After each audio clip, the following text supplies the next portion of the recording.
ওই আসনের একজন স্বতন্ত্র প্রার্থী নির্বাচন কমিশনে আপিল দায়ের করেছিল।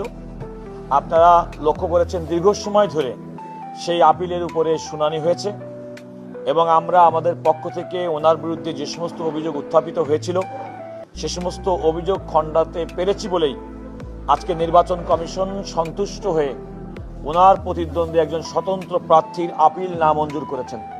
এই নামঞ্জুর করার অর্থ হচ্ছে জনাব মনিরুল হক চৌধুরী কুমিল্লা ৬ আসনে বিএনপি মনোনীত প্রার্থী হিসেবে চূড়ান্তভাবে বৈধতা পেলেন।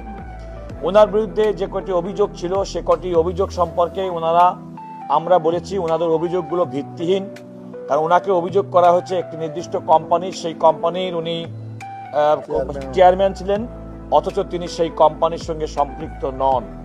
ওনার সম্পর্কে একটি বহুতল ভবনের মালিকানার কথা বলা হয়েছিল। আমরা সেটা দেখেছি, এই বহুতল ভবনের মালিকানা ওনার নামে নেই। উনি 2008 সালে এই মালিকানা তার স্ত্রী এবং সন্তানদের কাছে হস্তান্তর করে দিয়েছেন।